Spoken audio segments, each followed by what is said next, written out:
Welcome to the channel. Today we're sharing a cheating story you won't believe.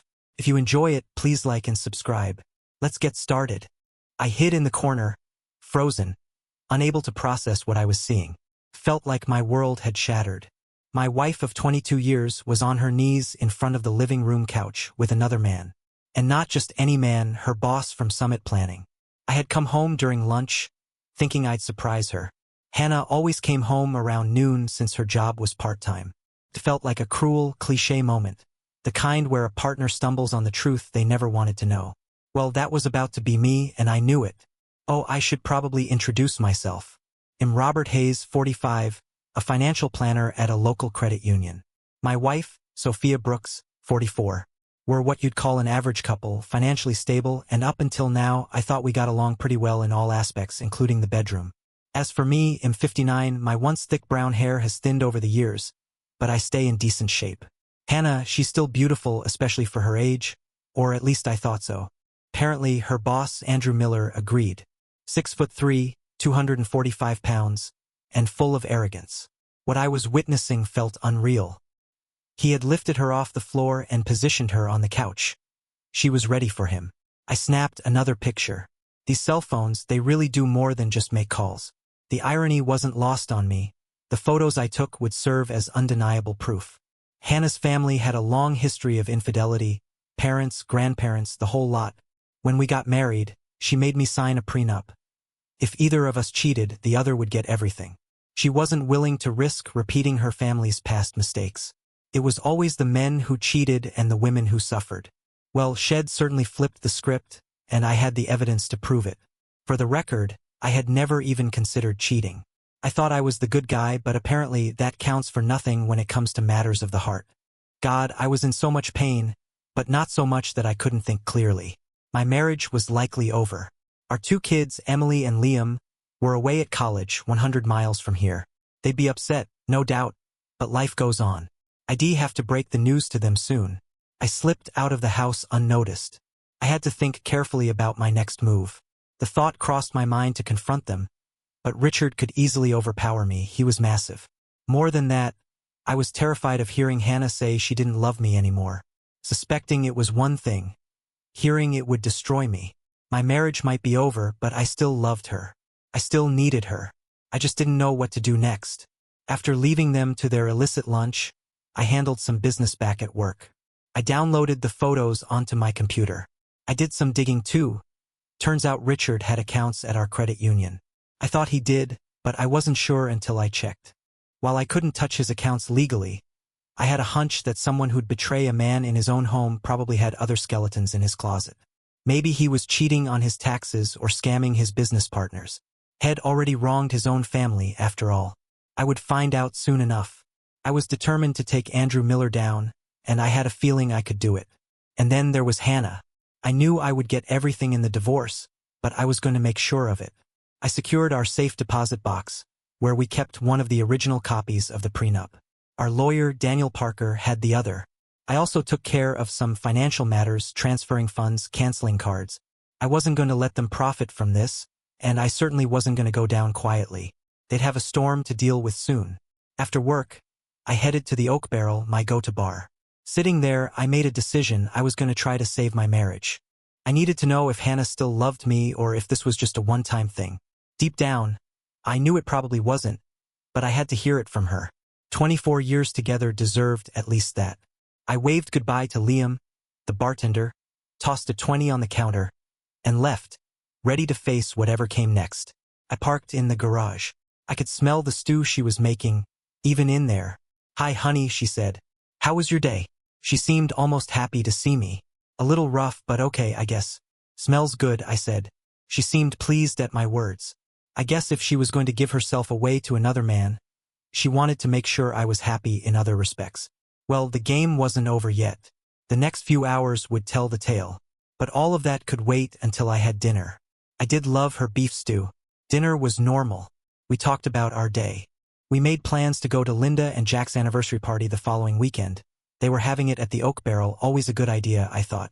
We watched a little TV. Well, she watched TV and I watched her. She was so calm and collected. Had it been me cheating on her, I would have been a nervous wreck, feeling guilty as hell. But her? Nothing, not even a sidelong glance. Could I have been dreaming? Well, maybe, but the pictures were no dream, and I had them. I even had a set of poor-quality downloaded ones with me. I hoped I wouldn't need them, but one never knew. We headed upstairs to bed. The moment of truth, I thought. I smiled at her. She looked at me funny, her first slip. Well, maybe I'm feeling frisky, I said. And you are looking awfully good tonight. She smiled at me, but it seemed forced, though that might just have been my imagination. Well, I should hope so, she said finally. This haircut cost me plenty. She smiled again. We were soon naked and in bed. I was a little more attentive than usual. I kissed her lightly, then more earnestly. I felt up her body, working myself down. I kissed her more southerly lips and made agreeable love to her. She lay languidly as I had my way with her. Soon, I was banging her vigorously. She lay impassive but smiled up at me periodically. In a word, she was bored. And in another word, I now knew her love for me was dead or dying. My love for her was also dying. Rather than carry on with it, I got up. Where are you going? She said, confused. I'll be back in a moment, I said. Then I'll let you be. Huh? She said. Let me be? You just screwed me. No, I made love to you, I said. Well, at least I tried. But I'll be back in a second. Just relax. She looked more than a little nervous. I was about to clear up any and all reason for her to be concerned. Still naked, I hustled downstairs, found my briefcase, retrieved the photos, and headed back up. I placed the manila folder on the nightstand and went into the shower. I was soaped up pretty good when I heard the scream. Then nothing. I rinsed off and dried myself. I went back in to face the storm. I'd only been gone minutes, but she looked terrible. Her face was streaked, and she had on her old robe. It was a tattered thing but comfortable. She'd always maintained, David, please, you've got to listen to me. You've got to, she said. Now she was begging. Oh, really? What do I need to hear, Hannah? I'm all yours. One thing I gotta ask, though, in my house? That really hurt, I said. David, it's not what you think. She continued to plead. Well, I'm sure glad of that, Hannah, because if it was him screwing you as I originally thought, we're done. You and I said. So was it? Was it him screwing you? David. No. Yes, but it's not what you think. I don't love him. I love you, only you. Didn't I just get done proving that to you? She said. The hope in her voice was palpable. She was praying it was enough. You mean when I made love to you just now? I said. Yes, exactly that, she said. It was wonderful, right? Hell no, it wasn't. I was hoping that I was wrong, Hannah, that you would at least love me too, that you would show me at least as much passion as you showed the a-hole today. Maybe then we might have worked something out. 22 years, Jesus. I know couples sometimes kind of get bored with each other after that much time. But you couldn't get even a little interested in me tonight? It was obvious. Hell, I almost couldn't get it up to screw you. It was such a turnoff, your bored attitude. But you were pretty, so at least I was able to get one last sex in before the end, I said. David, you're wrong. I loved what you did to me. I know I was relaxed because you relaxed me with your hands. She said. Getting desperate. What about with my tool? I said. What about that? Tell me, is he bigger than me? I'd really like to know. David, what kind of question is that? Size doesn't matter that much to a woman. You are plenty big enough for me. You know that, she said. Still didn't answer me, Hannah. I really want to know. I have a right to know, don't I? If you're gonna go out and screw another man, shouldn't I at least be able to know if I have a chance to compete with him? David, that's crazy, she said. Still haven't answered me, Hannah. I'm losing my patience, I said. Okay, yes, he's a little bigger, but that's it, and it means nothing. I love you, not him, she said. Thank you for answering me. And since you're in such a talkative mood, answer me this, why? I said. I leaned back against the dresser, still wrapped in my towel. David, I can't. Yes, you can. This will be your only chance. Toss it, and what little hope there is for us dies with your refusal, I said. She nodded, resigned to do as I asked. You said it yourself, David. You're boring in bed, she said quietly. I was afraid to tell you that. I know the male ego well enough by now. He came on to me in a weak moment. The first time was a year ago. So how often? I said. For other times, she said. Where? I said. All of the other times were in his office. He pulled the blinds closed and did me over his desk. That's it, she said softly. David, I am so sorry. I just needed something you weren't giving me, she said. I wasn't giving you? I said, my voice trailing off in disbelief. She didn't say anything. She just looked at the floor, her hands folded in her lap. In that instant, I was pretty sure I had been the one to blow it.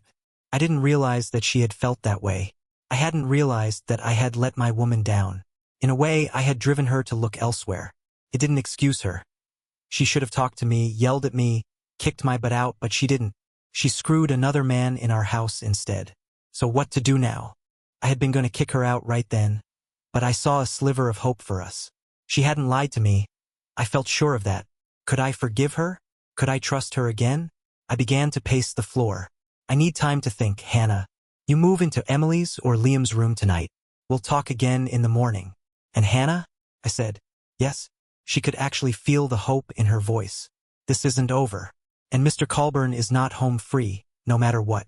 You understand that, right? I said. Oh, and one more thing, you are done working there. You do get that? I said. She looked disconcerted when I said that. She seemed about to say something but just nodded and rose to go into one of the children's rooms. I figured it might be Emily's room she would choose because it had its own bathroom.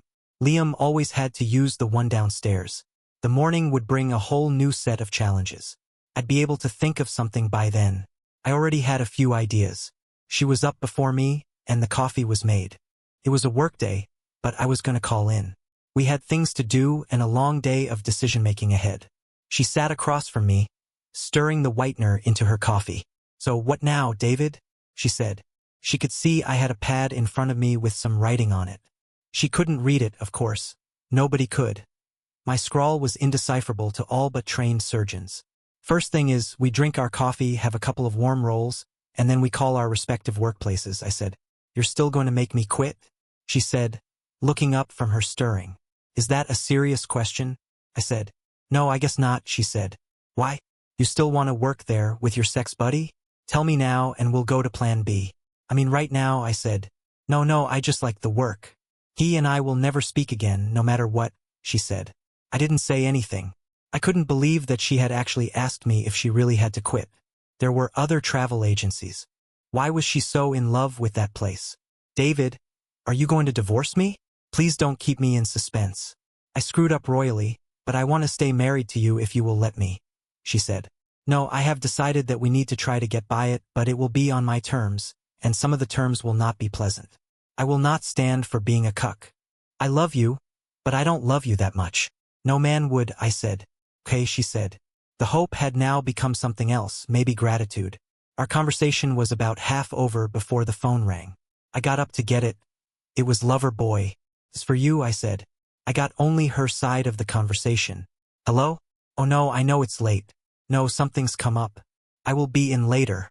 No, maybe an hour, maybe two. Okay, bye. She hung up. Why didn't you tell him? I said. I have to go in one last time, David. I have to get my stuff. I even have my laptop there.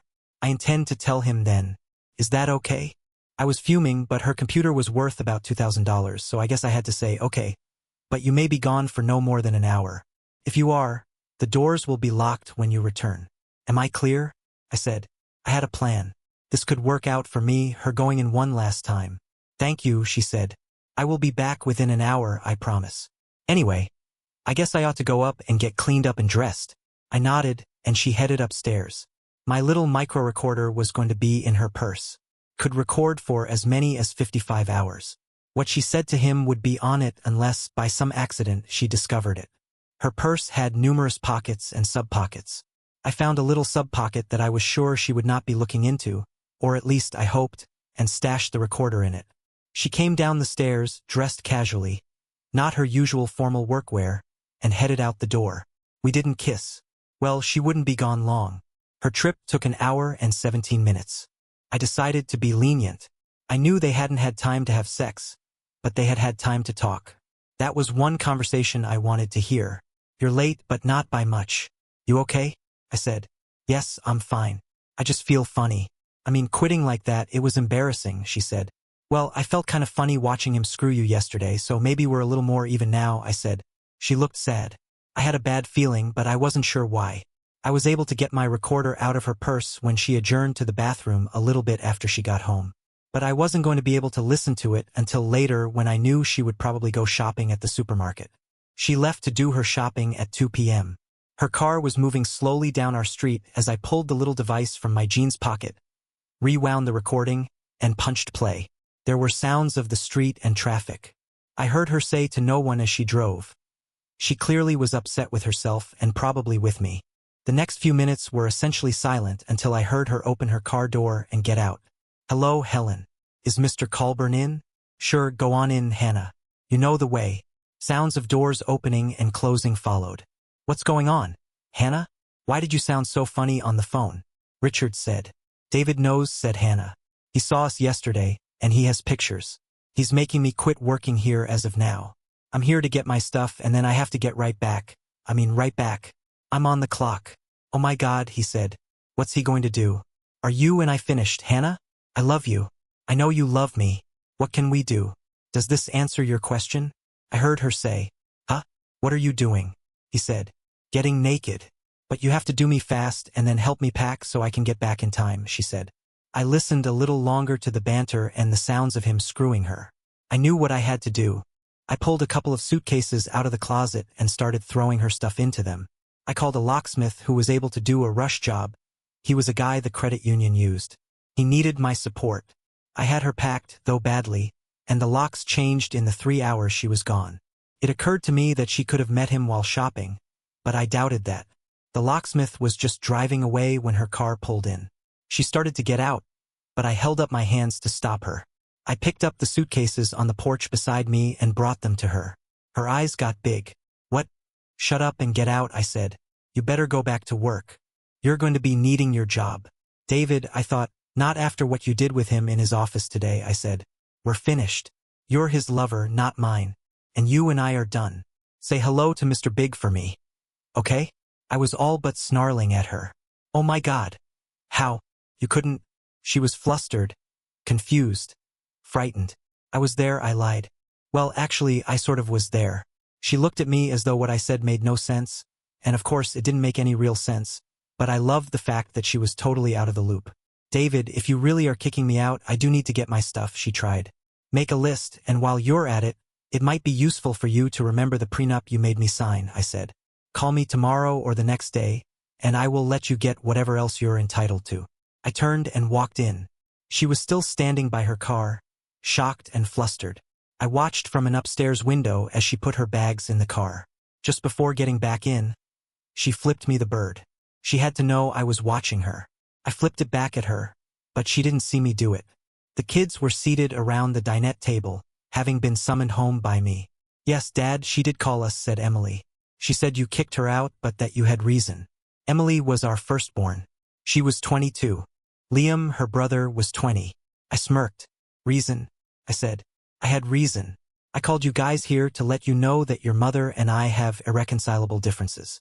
For obvious reasons, I'd rather not get into them with you, but I will say this, your mom has a boyfriend. She likes him better than me, and as far as you two are concerned, that's pretty much the long and the short of it." "Dad, Mom would never do that to you," said Liam. "She loves you. She told us so today, both of us." "Right, Emily?" "Yeah, Dad, she did." "She didn't say anything about her boyfriend then?" I said. "No, Dad. She said you were really mad about something, but she wouldn't tell us what." "She said you'd have to do that," said Emily. "Typical," I muttered. "Leave the dirty work up to me. Kids, I just did tell you. She's got a boyfriend. She's, well, doing him. Now we have to leave it at that, okay?" I hadn't intended to put it out there for them. I only wanted them to have a heads up about the impending divorce. But now I'd had to lay some of the facts out on the table. "Dad, she said she told you she loved you, but you just wouldn't accept that. She didn't say anything about another man. She said she hoped you'd do the right thing and not make things worse than they already were," said Liam. "Dad, I know Mom loves you. I know she would never have, well, with another man. We believe her, Dad. You got to take her back. Solve the problem you've got with each other and take her back." "I know you can work it out, Dad," said Emily. "Did she give you a number to reach her?" I said. "Yes," said Liam. "She's staying with a friend from work for the next few days." "Call it," I said. Liam started to object. I raised my hand to stop him. "Just call her and ask about Richard." This was getting way too deep for me. I didn't want to use the pictures, but I was not going to be the bad guy in this, no matter what. Take the phone in the other room and talk to her in private. I will wait until you're done, I said. Liam took the phone into the other room and made the call. He was gone for some time. He came back and had a smile on his face. Mom said to tell you hello, Dad. She'd been crying. I talked to Mrs. Colburn too, and she said she hoped you'd come to your senses. It was surreal. She was gambling that I'd be willing to overlook her double betrayal because of the kids and our 22 years. But the kids hadn't seen and heard what I'd seen and heard. More than that, she was staying with him and his wife. The woman had balls of steel. I'd never played poker with her, but now I was glad I never had. She'd have cleaned me out. Get her back on the line, I said. I want to talk to her. He dialed and handed me the phone. Mrs. Colburn, may I speak with my wife, please? Yes, it's me. Try in 30 minutes. No, the kids won't be there, not for this one. No, 30 minutes and not 1 minute more. I hung up. You two stay here. Your mother and I are going to discuss a couple of things, I said. She was already at a table in the back. He was with her, big mistake. What's he doing here? He's got 4 seconds to get out or I destroy both of you, I said, literally sneering. David, he's here to apologize, she started. Screw him. Get out of my face before I take you down, I said. I knew he'd probably kill me, but the truth would be known then, wouldn't it? I reasoned. He ignored my ridiculous threat. Mr. Pierce, please give me a chance. Just 2 minutes, and then I will get my face out of here if you say so, said Richard. I glared but raised my hand in a signal for him to continue. I still stood. Mr. Pierce, your wife and I… Well, we haven't been… Richard, let me, then you can have your say, said Hannah. We haven't been honest with you, David, but I haven't cheated on you. I looked at her like she was crazy. I had pictures, and she'd seen one of them. Yes, I know what you're thinking, but I wasn't cheating on you, not really. Not really? I said. Now I was confused. David, Richard's been screwing me for 15 years, not just the 5 times I admitted to, she said. I hoped beyond hope that the recorder in my coat pocket was getting all of this because nobody would believe me if I told them. What I mean is that I have been your wife, your faithful wife, for all that time. The only thing I've done was have extracurricular sex with Richard to kind of fill in, well, the gaps in my sex life. I never told him I loved him. I never denied you in bed. He never got more than you. Every time I did it with him, I did it with you the next day, sometimes the same day or night. Second selection for me, you rotten. I was getting mad. No. God, no. I never gave you second selection, never. I was always douched and showered if we did it the same day as Richard and I did it. God, no. Please believe me on that one, whatever else you may think of me, she said. Why should I said. I turned to Richard. Does your wife know? No, she's been ill for almost our whole married life. That's why I came on to your wife, to fulfill a need I had, he said. And please, Mr. Pierce, no matter what you decide to do, don't tell Grace. It would kill her. Do what you want with me, but don't tell her. David, I have a proposal I hope you'll consider, Hannah said. I stared at her, my eyes signaling her to continue. This was all crazy, but no one could have claimed it wasn't interesting, and I was recording it. First and foremost, I want us to remain married. She paused. Second, and I know at first blush this is going to sound strange, I want you to consider Richard here your brother husband. Huh? What? I don't understand, I said, and I didn't. Well, it's simple, really. Richard and Grace will remain married, and he will remain her dutiful husband as long as she lives. You and I will be as before, but Richard will be kind of a second husband to me. I mean, since you know everything already, he'll be like a brother to you, a brother husband. Unofficial, of course, but for us, the real deal, she said. I stared. I had no words.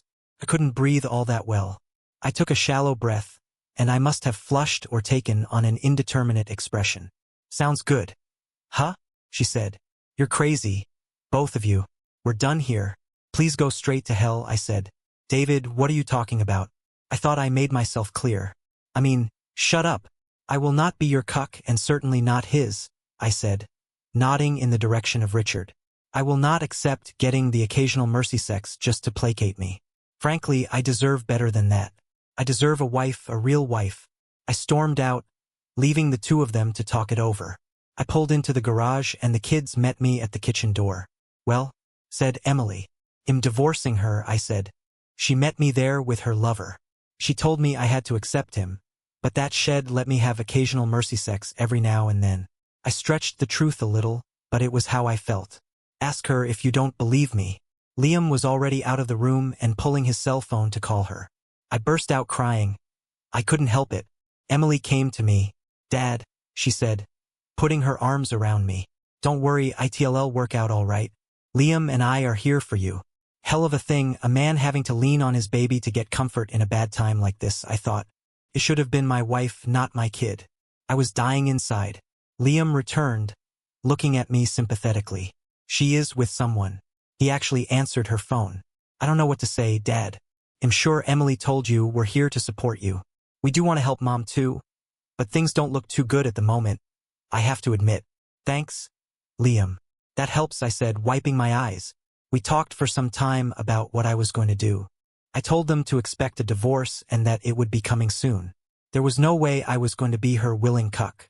The next day, I approached Nate, our lawyer, and told him to expedite the divorce proceedings. Are you really going to crucify her financially, David? Said Nate. Absolutely.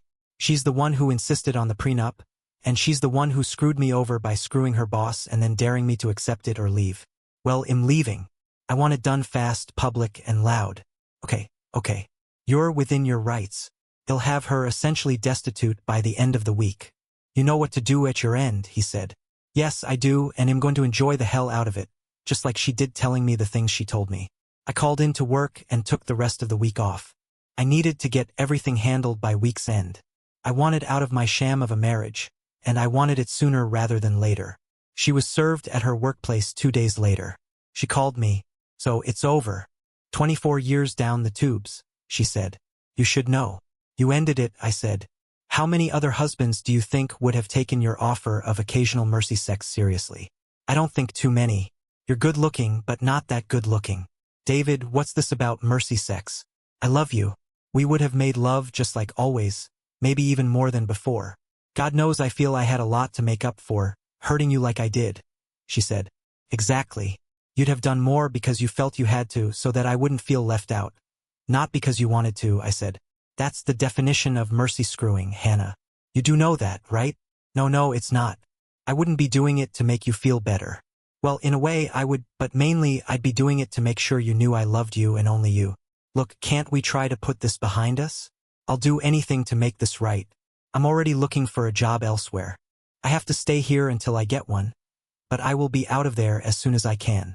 Doesn't that say something about where I'm at? Too little, too late, Hannah. You blew it by screwing him. When you want to get your stuff at the office, I don't trust you anymore. You're a liar and a cheat. I have to go. Goodbye, I said and hung up. The divorce was finalized 6 months later. My life post-divorce was quiet, boring, and lonely. The kids understood, or so I thought. But they clearly believed I had been too hard on their mother because I had cut her off without a dime. I knew they had taken to contributing to her financial well-being, at first using some of the college money I had sent them, but soon she was able to make it on her own. She had gotten a job at a different firm. The thing that really pissed me off, though, was the fact that she had kept up her relationship with Richard. It was almost Christmas, nearly a year and a half after the divorce, when things really came to a head.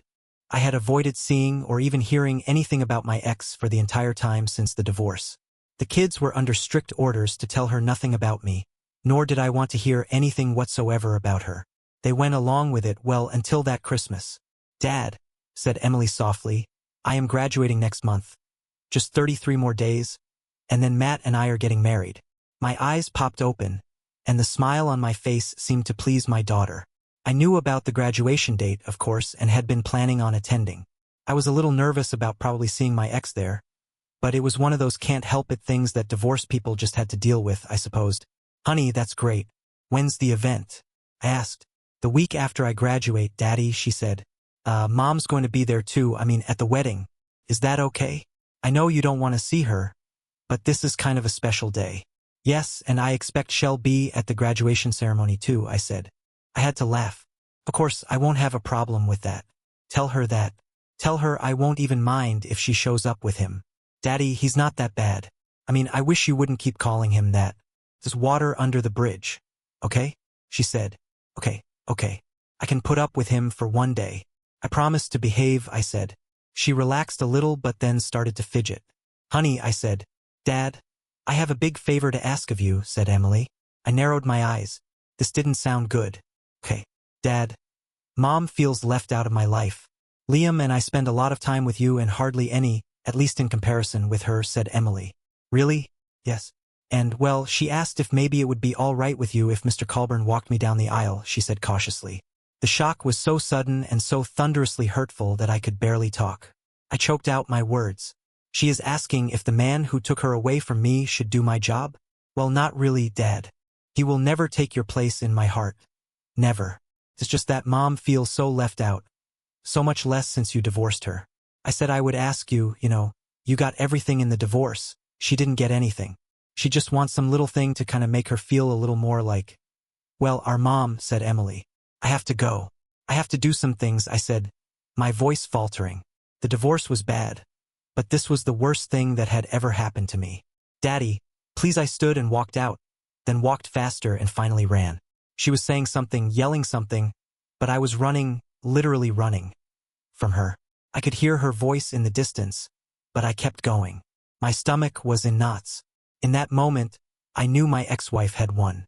I could not share my daughter in any way, shape, or form with that man, no more than I could share my wife. And in that same moment, I knew what I had to do. Before the day was out, I would be setting the wheels in motion to remove myself from my family forever. Hell of a thing. I drove directly to Daniel Parker's office. He greeted me and we sat down. After signing all the necessary papers, I called Greg Lawson, my boss at the credit union. Greg was upset that I was quitting, but after I told him the situation, he understood. I told him I was coming by to turn in my keys and provide some computer access codes he would need. Nate had my power of attorney to sell the house. All the proceeds were to go to the kids. I also left a letter with him for them, explaining my wishes but putting no limitations on their use of the money. I simply told them to finish college, no matter what, and expressed hope that they'd have good lives. The kids were summoned to my ex-wife's apartment, where Nate sat across from them at the dinette. In front of him was a manila envelope.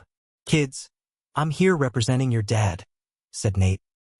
He asked me to give you these. He pulled out a letter and some other paperwork that looked like receipts. You can look at them at your leisure, but I need to tell you a few things first. What's this all about, Mr. Harmon?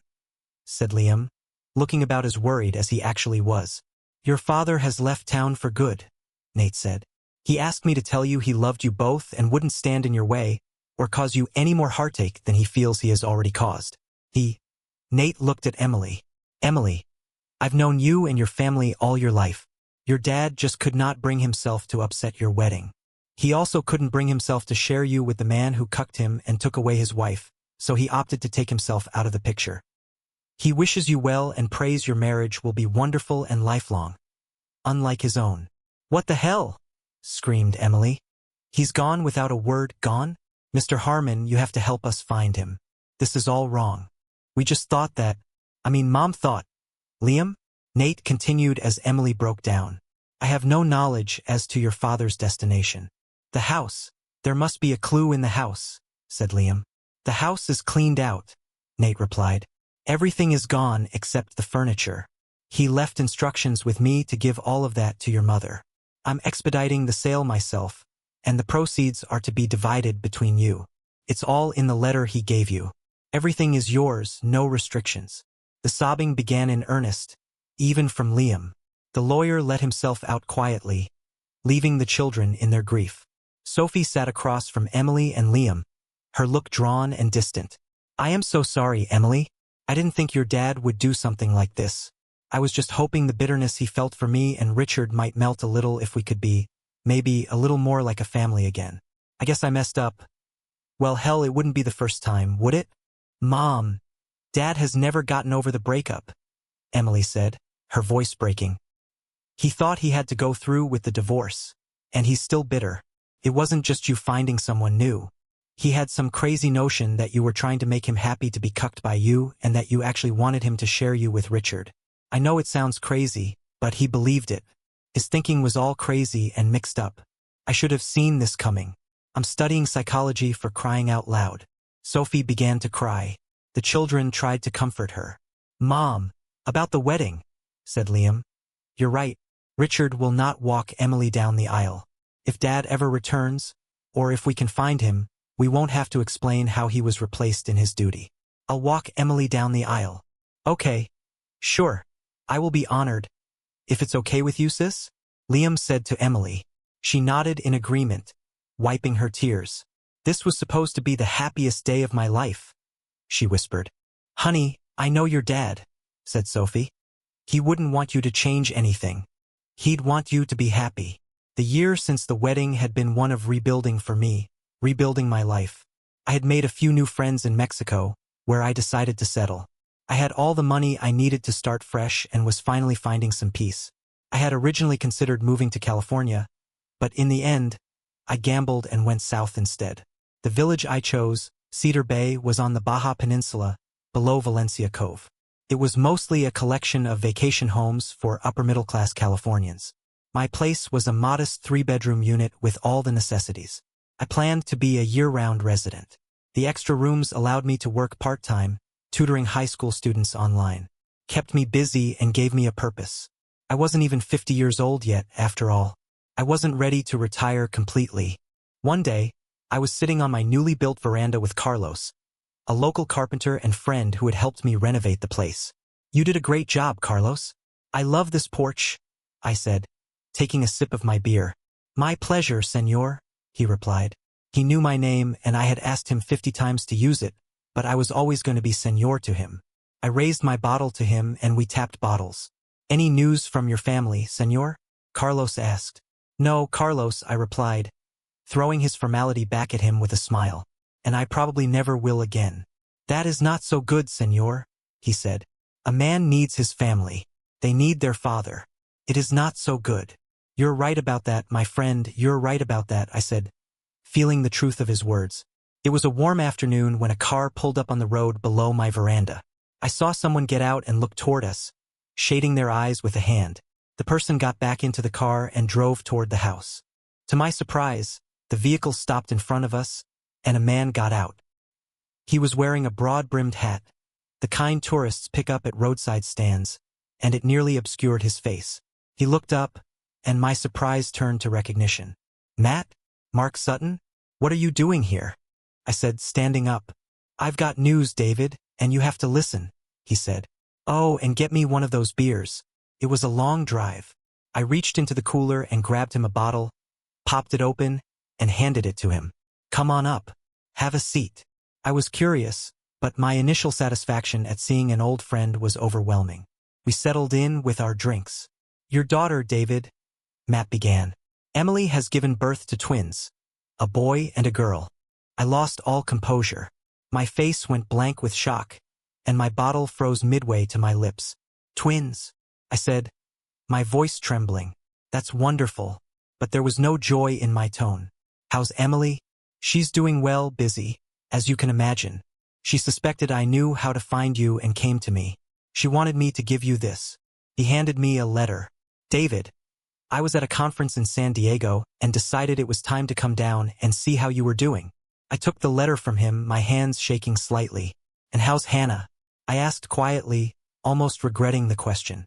She's doing okay too, Matt said cautiously. She and Richard, they're still together. Yes, he's still married, but apparently, that hasn't changed much. My grip on the bottle tightened. Still cheating on his wife? I muttered. And getting away with it? What a mess. David, Emily wants you to come back, Matt said. She hasn't had any peace since you left. She blames herself. I think you need to consider visiting. Reconnect. And don't tell me it's none of my business. Care about you. It is my business. I looked at him sharply, but he was right. I didn't know what to do. I didn't want to go back, but I had to meet my grandkids. All right, Matt. You stay here tonight, and I'll make up my mind by morning, I said. He nodded. Sounds good.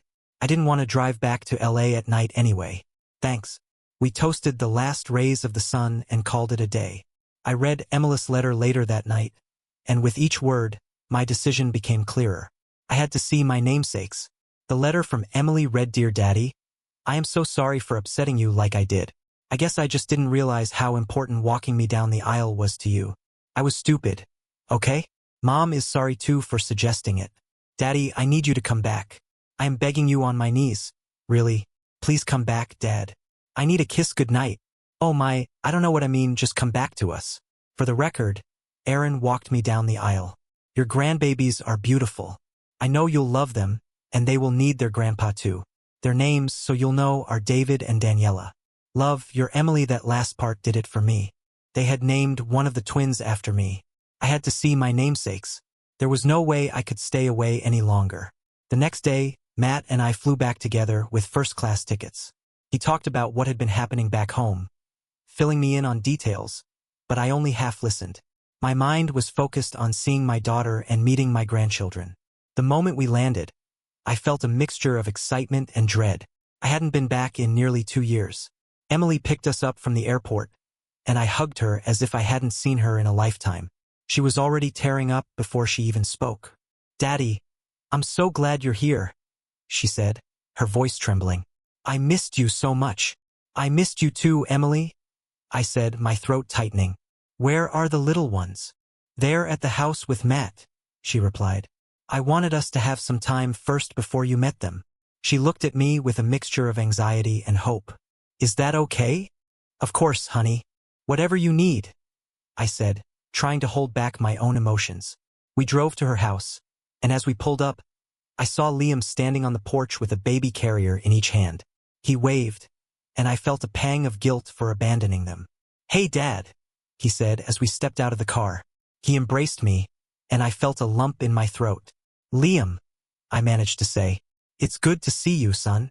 And you too, Dad, he replied, patting me on the back.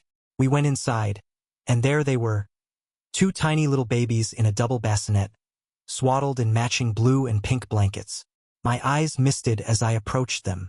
Dad, meet David and Daniela, Emily said softly. Your grandkids.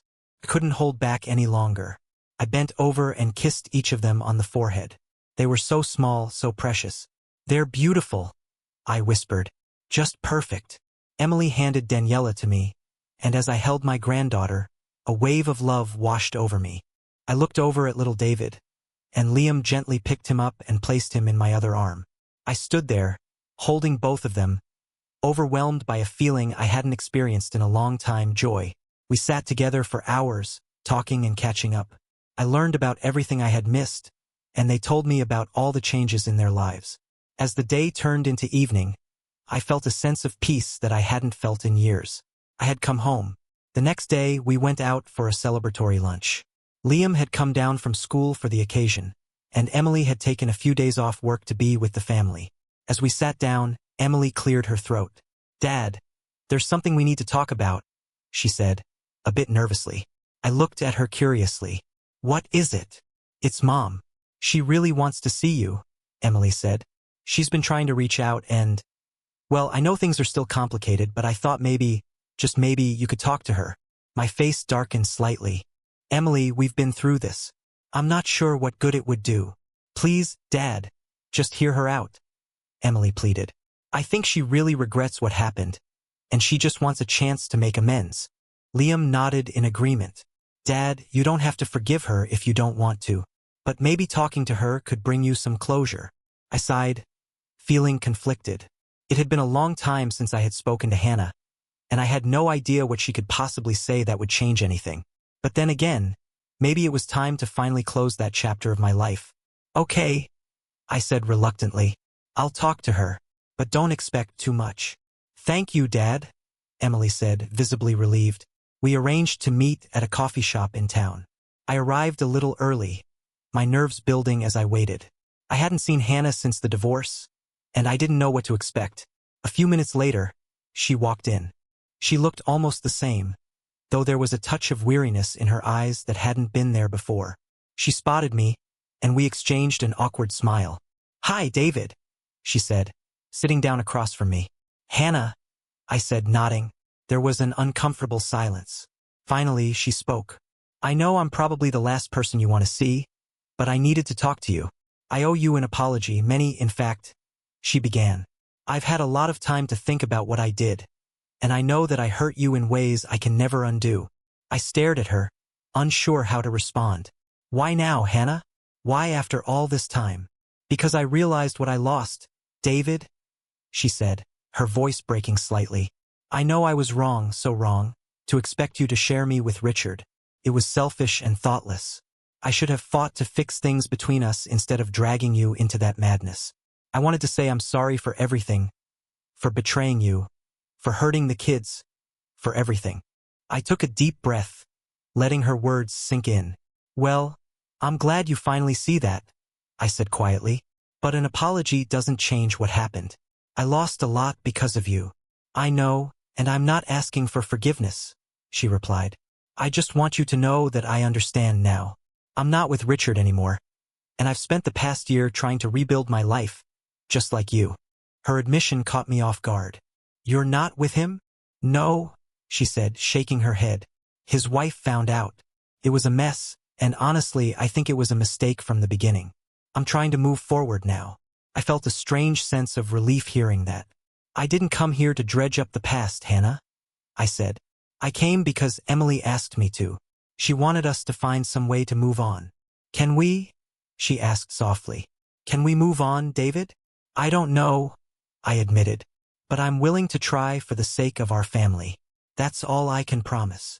She nodded, tears glistening in her eyes. Thank you. That's more than I deserve. We finished our conversation amicably, both agreeing to start fresh, not as a couple, but as co-parents and grandparents who could be civil for the sake of their family. It wasn't a perfect resolution, but it was a beginning. In the months that followed, I stayed in town longer than I had originally planned. I found myself drawn back into the family's orbit, attending gatherings and getting to know my grandkids better. I still spent part of the year down in Cedar Bay, where I found solace in my quiet life, but now I also had a reason to come back more often. I had a family again. One evening, during a family dinner, Emily looked at me and smiled. Dad, I'm so glad you came back. I smiled back at her, realizing how true that was. Me too, honey, I said. Me too. Thank you for watching this story. What was your favorite moment? Let us know in the comments below, and don't forget to subscribe for more amazing content.